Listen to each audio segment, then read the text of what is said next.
உங்கள் பிள்ளைகள் இவர்கள் எப்படியாவது உங்களை ஏமாற்றணும்னு நினைக்கிறாங்க. நாங்கள் அதிலிருந்து உங்களை எப்படியாவது காப்பாற்றணும்னு நினைக்கிறோம். இதையெல்லாம் மாற்றணும்னு நினைக்கிறோம். எங்களை நீங்கள் நம்புறது நம்பாது உங்கள் விருப்பம். ஆனால் நம்பலைன்னா நீங்கள் நாதியற்று போவீங்க. ஒரு பிள்ளைகள் நாங்கள் தான் உங்களுக்கு இருக்கோம். உண்மையும் நேர்மையுமாக உங்களை நேர்ச்சி நிற்கிற பிள்ளைகள் நாங்கள் தான். எங்களைப் போல பேரன்பு கொண்டு உங்களை நேசி நிற்கிறதுக்கு யாரும் வரமாட்டாங்க. பூச்சி, வண்டு, மலை, ஆறு, அருவி, செடி, கொடி, மண்புழு, ஆடு, மாடு, யானை, பூனை, சிங்கம், கரடி எல்லாவற்றையும் நேசித்து இதையெல்லாம் வாழ வைக்காது. மரத்தை வாழ வைக்காது, செடியை வாழ வைக்காது, பூச்சியை வாழ வைக்காது, வண்டுவை வாழ வைக்காது, மண்புழுவை வாழ வைக்காது, மனிதர்களை வாழ வைக்க முடியாதுங்கிற உயிரியல் உண்மையை அறிந்து உங்கள் பிள்ளைகளை அரசியல் செய்கிறோம். இது வெறும் ஆலமரம். எல்லாருக்கும் பார்த்தா ஆலமரம். சரி, ஆலமரம் 24 மணி நேரமும் ஆக்சிஜனை தரக்கூடிய மரம் இந்த ஆலமரமும் அரச மரம் தான். இது எத்தனை பேருக்கு தெரியுது? ஆலமரம் இது ஒரு மரம் தான் இருக்குது. வெறுமனே வீசுகிற நச்சு காற்றை மூச்சு காற்றாக மாற்றுகிற பணியை மரங்கள் செய்யுது. ஒரு கார் வெளியிடுகிற நச்சு புகையை கட்டுப்படுத்த 6 மரங்கள் தேவை. எத்தனை கார் ஓடுது, எத்தனை மரம் இருக்குது? அப்போ வீசும் காற்று விஷமாகுது, நஞ்சாகுது. உங்கள் பிள்ளைகளுக்கு எதை விட்டுட்டு போக போகிறீங்க? சுவாசிக்க நல்ல காற்றை கொடுத்துட்டு போவீங்களா? குடிக்க நல்ல தூய நீரை வச்சுருக்கீங்களா? படிக்க நல்ல கல்வியை வச்சுருக்கீங்களா? படித்தா வேலை வாய்ப்பு பெருக்கி வச்சுருக்கீங்களா? மலை இருக்கா? ஆறு இருக்கா? அருவி இருக்கா? நீர் தேக்கம் ஏதாவது இருக்கா? எதை விட்டு விட்டு போக போகிறீர்கள்? 1 கோடி ரூபா காரு, பெரிய பங்களா, வங்கி நிறைய பணம். வங்கி நிறைய பணம் போடுங்கள். உங்கள் பிள்ளைகளுக்கு இது வட்டி தரும். சாப்பிட ரொட்டி தருமா? ஏன் சிந்திக்கல? யார் தருவா? யார் தருவா? காரில் போவது வளர்ச்சி தான், வானூர்தியில் போவது வளர்ச்சி தான். ஆனால் காரிலும் வானூர்தியிலும் விமானத்திலும் போகும்போதும் நீர் தவிக்கும், வயிறு பசிக்கும். அதுக்கு சோர் பூமியிலிருந்து தான் வரணும். எவ்வளவு பெரிய பேராபத்தை நோக்கிய பயணம்! ஆலமரம், அது மரத்துக்கு கீழே பல லட்சக்கணக்கான பழங்கள் பழுத்து விழும். நீங்கள் தினம் பார்க்க முடியும். முளைக்கவே முளைக்காது. அப்போ என்ன செய்யும்? அதை வவ்வாலோ மைனாவோ அல்லது குருவிகளோ அதை சாப்பிட்டுட்டு உணவாக சாப்பிட்டுட்டு கழிவாக கீழே போட்டால் தான் அந்த விதை முளைக்குது. முளைக்கும் திறனை அடையுது. அது இயற்கையின் விதி, உயிரியல் சுழற்சி. அப்போ இந்த மரப்பெருக்கம் எப்படி வருது? இதை பெருக்குவது யார்? இந்த உயிர் சூழலை, பல்லுயிர் பெருக்கத்தை கொண்டு வருவது யார்? பறவைகள். அப்போ பறவைகள் சாகாமல் காப்பாற்ற வேண்டிய பொறுப்பு யாருது? நம்மது. பறவை செத்தா என்னாகும்? நம்ம செத்துருவோம். இதை பேச யார் இருக்கா? யாரும் இல்லை. ஆல்பர்ட் ஐன்ஸ்டீனுங்கிற விஞ்ஞானி என்ன சொல்கிறான்? தேனீக்கள் மட்டும் இறந்து விட்டால் 4 ஆண்டுகள் கூட மனிதர்கள் உயிரோடு இருக்க முடியாது. மனித இனமே அழிஞ்சிருங்கிறான். ஏன்னா உயிர் உற்பத்தி, உயிர் பெருக்க இருக்காது. தேனீக்கள் இல்லைன்னா மகரந்தத்தை கடத்த ஆள் இருக்காது. கத்திரிக்காய் பூக்கும், வெண்டைக்காய் பூக்கும், தக்காளி பூக்கும், காய்க்காது.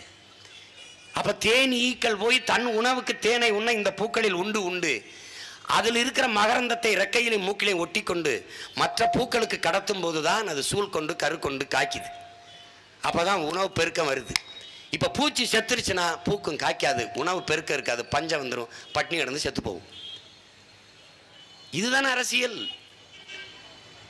இது தெரிஞ்சுக்கிறாமே மனிதர்களுக்கு மட்டும் நாங்கள் உங்களுக்கு மிக்சி தரோம், கிரைண்டர் தரோம். மிக்சிங் கிரைண்டர் வச்சு எதை அரைப்பிய? விவசாயி செத்துட்டான், எதை வச்சு அரைப்ப? எதை போட்டு அரைப்ப? எதை அரைப்ப? அப்போ இதை அறிவு கொண்டு என் அன்பு மக்கள் சிந்திக்கணுமா வேணாமா? இந்த தேர்தல் களத்தில் இப்படி ஒரு அரசியலை பேசுகிற கட்சி இந்தியாவில் ஏதாவது ஒரு கட்சி இருக்க? ஏதாவது ஒரு கட்சி? இல்லை ராகுல் பேசுவாரா? இது இல்லை ஐயா மோடி பேசுவாரா? ராகுல் காந்தி இன்னைக்கு ஒரு அறிக்கை பார்த்தேன் நான் வாட்ஸ்அப்பில். நாங்கள் வந்தால் நீட்டு தேர்வு வேண்டாம் என்று சொல்ற மாநிலங்களுக்கு விலக்களிப்போம். நீட்டு தேர்வை கொண்டு வந்தது யார்? நீட்டு தேர்வு முறையை கொண்டு வந்ததே காங்கிரஸ் தான், செயல்படுத்தியதுதான் பாரதிய ஜனதா. எப்படி இருக்கு? இந்த நீட்டு தேர்வு முறையை கொண்டு வந்தவர்கள் இவர்கள். வேண்டாத மாநிலங்களுக்கு விலக்களிப்போம் என்றால் அப்ப வேண்டிய மாநிலம் இது எல்லாம வந்தால் நாடு முழுமைக்கும் நாங்கள் நீட்டு தேர்வை ரத்து செய்வோம் என்று சொல்லணும்ல. இந்தியாவில் மருத்துவ தேர்வுக்கு அமெரிக்காவில் இருக்கிற பயோமெட்ரிக்ங்கிற நிறுவனம் ஏன் தேர்வை நடத்துது? இது எப்படிப்பட்ட தேர்வு முறை? நீட்டு தேர்வின் மூலம் தரமான மருத்துவரை தேர்வு செய்யலாம் என்று சொல்லுது. என்ன மாதிரி முறை? 12ஆம் வகுப்புல 1196 மதிப்பெண் பெற்றவன் நீட்ல தோத்து போறான். 780 வாங்கி பார்டர்ல பாஸ் பண்ணவன் நீட்ல தேர்வு பெறான். இது என்ன கல்வி தகுதி? எப்படிப்பட்ட தேர்வு? எந்த மாதிரியான தேர்வு முறை இது? நீட்டில் தேர்வு பெற்று வருகிற மாணவர்களுக்கு பயிற்சி கொடுக்கிறது யார்? பாடம் நடத்துகிற ஆசிரியர் யார்? அதே பழைய பேராசிரியர்கள். அவர்கள் நீட்டு தேர்வு எழுதினார்களா? இல்லை. நீட்டு தேர்வில் தேர்ச்சி பெற்று வர மாணவர்களுக்கு பாட புத்தகம் எது? அதே பாடமுறை. பிறகு எப்படி மருத்துவத்தின் தரம் உயரும்? இது எந்த மாதிரியான அணுகுமுறை? ஒரு குறிப்பிட்ட விழுக்காட்டு மக்கள், ஒடுக்கப்பட்ட தாழ்த்தப்பட்ட சுற்றூர்களில் வாழ்கிற பிற்படுத்தப்பட்ட மக்கள் மருத்துவரே ஆகக்கூடாது என்கிற மருத்துவ கனவை தகர்க்கிற ஒரு கொடிய முறை. இப்ப இது எவ்வளவு பெரிய பேராபத்தான போக்கு. எனவே என் அன்பிற்குரிய சொந்தங்கள், என் அருமை உடன் பிறந்தார்கள், இதை கவனிக்கணும். இந்த தேர்தலை என் தங்கை சனுஜா அவர்கள் சொன்னது போல, பொள்ளாச்சி எங்க ஆட்சின்னு வைங்க, பொள்ளாச்சி தென்னை மரம், தென்னை மரத்துக்கு பக்கத்தில், தோப்புக்கு பக்கத்தில் 1/2 கிலோமீட்டரில் ஒரு தொழிற்சாலை. சிற்றூர்களின் பொருளாதார வளர்ச்சி. படித்தவர் படிக்காதவர் அனைவருக்கும் அரசு வேலை. என்ன வேலை? தேங்காயிலிருந்து தேங்காய் எண்ணெய் எடுக்கிற தொழிற்சாலை. இங்கே எல்லாம் நினைக்கிறான், இளநீரை அமெரிக்கா போன்ற நாடுகள் அப்படி அழகாக வெட்டி அந்த இளநீரை என்ன விலைக்கு விற்கிறான்? பொருளாதாரம் எங்க இருக்குன்னு தெரியாம நம்ம சாராயத்தை வித்து செத்துக்கிட்டு இருக்கமே. தேங்காயிலிருந்து, தேங்காய் மட்டையிலிருந்து நார் உரிக்கிற தொழிற்சாலை, அகப்பை தயாரிக்கிற தொழிற்சாலை, தேங்காய் மிட்டாய் தயாரிக்கிற தொழிற்சாலை. எத்தனை பேருக்கு வேலை வாய்ப்பு இருக்கு? இதையெல்லாம் ஏன் அரசு தொழிலாக்கி, ஏன் அரசு பணியாக்கி சிற்றூரின் பொருளாதாரத்தை வளர்த்தெடுக்க முடியாது? கிராமப்புற பொருளாதாரத்தை மேம்படுத்த முடியாது? பட்டுப்பூச்சி வளர்த்தல், தேனீக்கள் வளர்த்தல், நாட்டுக்கோழி வளர்த்தல், நெசவு செய்தல், இதெல்லாம் ஏன் அரசு பணியாக மாற்ற முடியாது? ஏன் செய்யக்கூடாது? நாங்கள் செய்வோம் என்றால் சிரிப்பது. வேளாண்மையை தேசிய தொழிலாக்கி அரசு பணியாக மாற்றுவோம். இது சத்தியமாக நடக்க. நீங்க எழுதி வச்சுக்க. நீங்க இவன் சிரிச்சுக்கிட்டு இருப்பான், கிண்டல் பண்ணிருப்பான். வழியே கிடையாது. கரும்பை பல ஆயிரம் ஏக்கர்ல விளை வைப்போம்.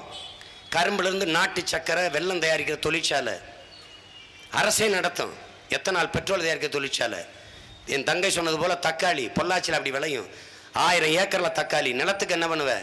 21 லட்சம் ஏக்கர் விளைநிலத்தை உருவாக்க போறேன்னு மேயர் ஜெயலலிதா சொன்னாங்க. அவங்க சொன்னாங்க, செய்யலை. நாங்கள் செய்வோம். இல்லைன்னா மக்கள்கிட்ட நிலத்தை குத்தகைக்கு எடுப்போம். 25 ஆண்டுக்கு லீஸுக்கு எடுப்போம்.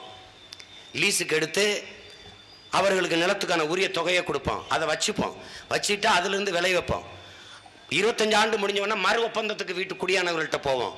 அவர் மகன் வந்து நிலம் எனக்கு வேணா கொடுத்துருவோம். இல்லை நீங்கள் மறு ஒப்பந்தத்துக்கு நீட்டிச்சிக்கணும், நாங்கள் எடுத்துப்போம். தக்காளி இருந்து பழக்கூழ், ஊறுகாய் தயாரிக்க தொழிற்சாலை. இப்படி வேளாண்மையை தேசிய தொழிலாக்கி அரசு பணியாக மாற்றி வேளாண்மையை மீட்டுருவாக்கம் செய்ததை தவிர இந்த மண்ணை காப்பாற்ற வழி கிடையாது. எனவே அன்பிற்குரிய மக்களே, விவசாயத்தை கைவிட்ட எல்லா நாடுகளும் பட்டினி கிடக்கிறது, பிச்சை எடுக்கிறது. அந்த நிலை என் தேசத்திற்கு வரக்கூடாது என்று உங்கள் பிள்ளைகள் நாங்கள் நினைக்கிறோம். எனவே என் அன்பிற்குரிய மக்கள், உங்கள் பிள்ளைகள் எங்களுக்கு வாக்குத்தாருங்கள். எல்லாருக்கும் கொடுத்துட்டீங்க. காங்கிரஸ் ஆண்டுச்சு, பாரதிய ஜனதா மேலே போயிடுச்சு, அதிகாரம் ஆண்டுச்சு. திமுக 18 ஆண்டுகள் தொடர்ச்சியாக மத்திய அமைச்சரவையில் இருந்துருச்சு. அதிமுக 37 பாராளுமன்ற உறுப்பினரை கொடுத்துட்டீங்க. அப்ப பேசாததை, அப்ப செய்யாததை இப்ப என்ன செய்ய போறாங்க? ஒரு முறை உங்கள் பிள்ளைகள் தமிழனின் உரிமைக்கு, தமிழ் இனத்தின் உரிமைக்கு உறக்க குரல் கொடுக்க மான தமிழ் பிள்ளைகள் எங்களை தேர்வு செய்து அனுப்புங்கள் இந்திய பாராளுமன்றத்திற்குள். என் அன்பிற்குரிய மக்கள், எனவே விவசாய சின்னத்தில் நீங்கள் வாக்கு செலுத்தி என்னுடைய தங்கை சனுஜா அவர்களை நீங்கள் வெற்றி பெற செய்ய வேண்டியது ஒவ்வொரு மான தமிழர்களினுடைய கடமை.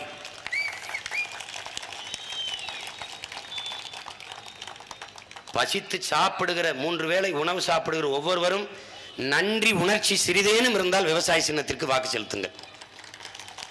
அப்படி இல்லைன்னா வேற யாருக்காவது ரெட்டலா உதயசூரியனுக்கு நீங்க போட்டீங்க, கை சின்னத்துக்கு தாமரைக்கு போட்டீங்கன்னா அதுக்கப்புறம் சாப்பிடாதீங்க. தயவு செய்து சாப்பிடாதீங்க. உண்மையிலேயே உங்களுக்கு நன்றி உணர்வு இருக்கு, உழவை மீட்கணும், உலகை காக்கணும் நினைச்சீங்கன்னா விவசாயி காக்கப்படணும். தற்கொலை செய்கிற நிலையிலிருந்து விவசாயி மீட்கப்படணும்னா என் அன்பு மக்களே, வேளாண் குடிமகன் விவசாயி சின்னத்திலே வாக்கு செலுத்தி இரட்டை கரும்போடு நிற்கிற விவசாயி, கரும்பு தன் உடம்பை கசக்கி பிழியும் போதும் சர்க்கரை தருகிறது, இனிப்பான சாறை தருகிறது, சர்க்கரை தருகிறது. அப்படி உங்கள் பிள்ளைகள் இந்த மண்ணுக்கு மக்களுக்குமாக உழைப்போம் என்கிற உறுதியை தருவதற்குத்தான் விவசாய சின்னத்தை எங்களுக்கு தந்திருக்கிறார்கள். என் அன்பு மக்களே, உங்களின் வேட்பாளர் என் அன்பு தங்கை சனுஜா அவர்களுக்கு இரட்டை கரும்போடு நிற்கிற வேளாண் குடிமகன் விவசாய சின்னத்திலே வாக்கு செலுத்தி வெற்றி பெற செய்ய வேண்டும். உழவை மீட்போம், உலகை காப்போம். உழவு இல்லை என்றால் உணவு இல்லை, உணவு இல்லை என்றால் உயிர்கள் இல்லை, உயிர்கள் இல்லை என்றால் உலகம் இல்லை.